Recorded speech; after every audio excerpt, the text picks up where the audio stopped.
तो भाई बीजीएमआई में आपने नोटिस किया होगा आजकल प्रो प्लेयर्स नॉर्मल क्रॉसर की जगह डॉट क्रॉसर का यूज कर रहे हैं। और सिर्फ क्रॉसर ही नहीं, उनकी सेटिंग्स, जिगल और एम करने का तरीका सब अलग होता है और इसी वजह से वो क्लोज रेंज की फाइट्स इजीली जीत जाते हैं। तो आज की इस वीडियो में मैं आपको बताऊंगा कौन सी सेटिंग्स बेस्ट होती है क्लोज रेंज के लिए और किस गन के अकॉर्डिंग आपको कैसे जिगल और एम करना चाहिए, और ये भी बताऊंगा कौन सा क्रॉसर बेस्ट होता है क्लोज रेंज के लिए। तो बस बंदों की पेटी बनाने के लिए रेडी हो जाओ, क्योंकि इस वीडियो के बाद आपकी क्लोज रेंज एकदम गॉड लेवल की हो जाएगी। तो सबसे पहले बात करते हैं क्रॉसर की, क्योंकि आजकल आपने नोटिस किया होगा सभी प्रो प्लेयर्स जैसे बिक्सीओपी, एडमिनो और डब्ल्यू मैक्स नॉर्मल क्रॉसर की जगह डॉट क्रॉसर का यूज कर रहे हैं। तो इसका रीजन सिंपल है, जहां पर नॉर्मल क्रॉसर में सेंटर में एक डॉट होता है और चारों तरफ 4 इनर लाइंस होती हैं, लेकिन वहीं पर एक डॉट क्रॉसर में सेंटर में एक पॉइंट होता है, जिससे फाइट के बीच में हमारा फोकस एनिमी की मूवमेंट के ऊपर होता है, ना कि क्रॉसर के डिजाइन के ऊपर। दूसरा, डॉट क्रॉसर यूज करने से नॉर्मल क्रॉसर के कंपैरिजन में आपको व्यू ज्यादा मिलता है, जिससे क्लोज रेंज में एम करना इजी होता है। लेकिन डॉट क्रॉसर को मास्टर करना उतना ही हार्ड होता है, लेकिन अगर आपने इसको एक बार मास्टर कर लिया तो आपका एम एनिमी के ऊपर ऑटोमेटिकली चिपकने लगता है। अब डॉट क्रॉसर को मास्टर करने की ड्रिल मैं आपको वीडियो में आगे बताऊंगा, लेकिन क्रॉसर का डिजाइन जितना इंपोर्टेंट है उतना ही इंपोर्टेंट है क्रॉसर का सही कलर। अब अगर आप सभी प्रो प्लेयर्स के क्रॉसर का कलर ध्यान से देखो तो मैक्सिमम का कलर ब्लैक या फिर रेड ही होता है, क्योंकि आपके क्रॉसर का कलर आपके इन गेम एनवायरनमेंट से टोटली अपोजिट या फिर डिफरेंट होना चाहिए, जिससे आपका फोकस क्रॉसर पर ही रहता है और आप एनिमी की जिगल को इजीली ट्रेस कर पाते हो। अब नेक्स्ट सेटिंग जो कि आपके क्लोज रेंज को काफी ज्यादा अफेक्ट करती है वो है टीपीपी और एफपीपी व्यू। अब अगर आप इस क्लिप को ध्यान से देखो तो जैसे जैसे हमारा टीपीपी व्यू बढ़ता है हमारे फील्ड ऑफ व्यू भी बढ़ जाता है, लेकिन एनिमी का साइज छोटा होता रहता है, जिससे आपको आसपास का एरिया ज्यादा दिखता है लेकिन एनिमी का साइज छोटा होता है, जिससे एम करने में प्रॉब्लम होती है। और यही सेम चीज एफपीपी व्यू में भी होती है। अब टीपीपी व्यू में आप क्लोज रेंज से लेकर लॉन्ग रेंज तक की फाइट्स लेते हो, इसलिए एनिमी अगर थोड़ा बड़ा दिखेगा तो उसके ऊपर एम करना इजी होगा, और इस रीजन की वजह से आपको टीपीपी व्यू को 85 के अराउंड रखना चाहिए।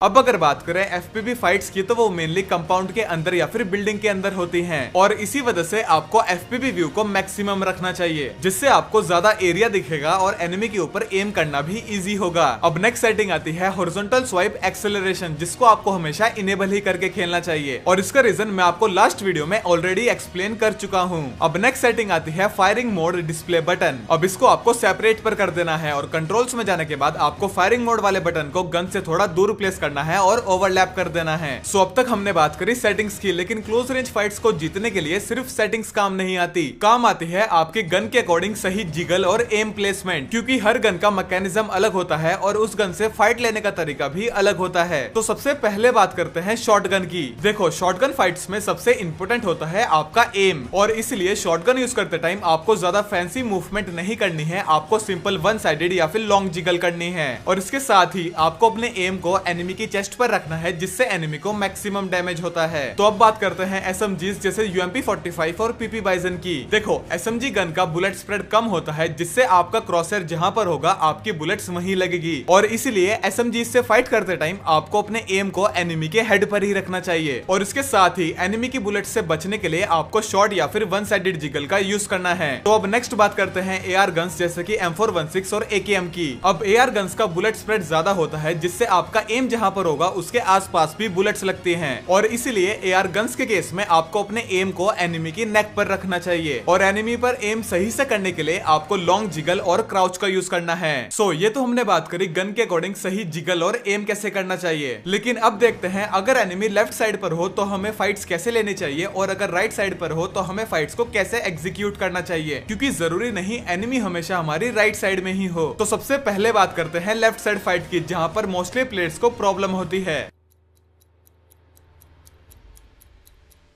क्योंकि लेफ्ट साइड में आपकी बॉडी पहले एक्सपोज होती है और आपका क्रॉसर बाद में, जिससे एनिमी के ऊपर एम करना हार्ड होता है। अब इस सिचुएशन में सबसे बेस्ट होता है अगर आप पीक कर रहे हो तो आप एफपीपी का यूज करो, जिससे आप एनिमी को कम एक्सपोज होगे, और इसके साथ ही आप ट्राई करो कि आप ज्यादा टाइम तक कवर से बाहर ना रहो। दूसरा, आपको एनिमी के आने का वेट करना है और ऐसे पीक करके एनिमी को आने देना है, जिससे आप एनिमी को सरप्राइज अटैक कर पाओगे। और अगर ये भी काम ना आए तो आप जंप प्लस प्रोन टेक्निक का यूज कर सकते हो, क्योंकि जैसे ही आप लेफ्ट साइड जंप करोगे तो एनिमी को अपने एम को ऊपर लेकर जाना पड़ेगा, और जैसे ही आप प्रोन करोगे एनिमी का एम चोक हो जाएगा और आप उसकी इजीली पेटी बना पाओगे। अब आपको लेफ्ट साइड की फाइट्स कैसे लेनी है उसके लिए आप ये क्लिप देखो।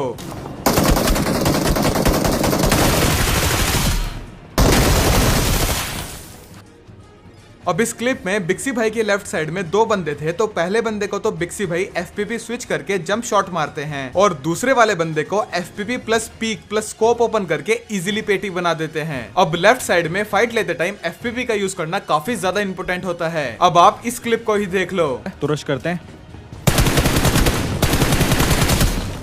अब इस क्लिप में बिक्सी भाई के लेफ्ट साइड एक बंदा था जिसने बिक्सी भाई के ऊपर प्रॉपर एम कर रखा था, लेकिन बिक्सी भाई ने FPP प्लस पीक का यूज करके उस बंदे की इजी पेटी बना दी। सो अब बात करते हैं राइट साइड फाइट की। अब राइट साइड फाइट्स में आपको नेचुरल एडवांटेज मिलता है क्योंकि यहाँ पर एनिमी को आप देख सकते हो लेकिन एनिमी आपको नहीं देख सकता, और इसीलिए राइट साइड फाइट्स में आप पीक का यूज कर सकते हो स्कोप के साथ भी और बिना स्कोप के भी, जिससे एनिमी आपको डैमेज नहीं कर पाएगा और आप एनिमी की इजिली पेटी बना दोगे। दूसरा, राइट साइड में एनिमी के ऊपर एम करना इजी होता है, तो आपको डैमेज दो अंदर आओ वाली टेक्निक का यूज करना है। और ध्यान रहे आपको जिगल को हमेशा कवर की साइड करना है। राइट साइड फाइट में रूल सिंपल है, कॉन्फिडेंस के साथ एग्रेसिव होकर फाइट्स लो। अब राइट साइड फाइट हो या फिर लेफ्ट साइड फाइट, दोनों फाइट्स में आप जंप प्लस प्रोन टेक्निक का यूज कर सकते हो।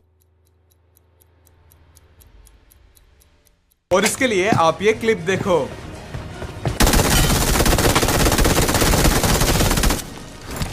इस क्लिप में बिक्सी भाई FPP प्लस जंप करके एक बंदे को नॉक करते हैं और जैसे ही दूसरा बंदा रश करता है इंस्टेंटली प्रोन करके उसकी भी पेटी बना देते हैं। अब आपको भी इन सारी टेक्निक्स को अपने गेम प्ले में इम्प्लीमेंट करना है, लेकिन इन टेक्निक्स को आप सिर्फ ट्रेनिंग करके ही मास्टर कर सकते हो। तो सबसे पहली ट्रेनिंग ड्रिल के लिए आपको इस वाव मोड के अंदर आ जाना है। इस वाव मोड में आप एनिमी को ट्रेस करके अपने डॉट क्रॉसर को मास्टर कर सकते हो। और क्लोज रेंज में हमारी मैक्सिमम फाइट्स अपार्टमेंट्स या फिर किसी बिल्डिंग के अंदर होती है, तो यहाँ पर आप उस चीज की भी प्रैक्टिस कर सकते हो। अब रियल जैसी ट्रेनिंग करने के लिए आपको इस वाव मोड के अंदर आना है। अब इस वाव मोड में आप अपने रिफ्लेक्सेस, एम, जिगल सब चीज की एक साथ इजीली प्रैक्टिस कर सकते हो। अब नेक्स्ट ड्रिल के लिए आपको ट्रेनिंग ग्राउंड में आ जाना है और कार को कुछ इस तरीके से पार करके लेफ्ट साइड की फाइट को राइट साइड की फाइट्स को कैसे लेना है इस चीज की प्रैक्टिस करनी है। अब इस ड्रिल से आपकी मसल मेमोरी सेट हो जाएगी कि आपको लेफ्ट साइड में क्या क्या टेक्निक्स का यूज करना है और राइट साइड फाइट में किस किस टेक्निक का यूज करना है। तो आज की इस वीडियो में सिर्फ इतना ही, बाकी मैं आपसे मिलूंगा नेक्स्ट वीडियो में। तब तक आप लोग अपनी क्लोज रेंज को मास्टर करके बंदूक बनाओ पेटी।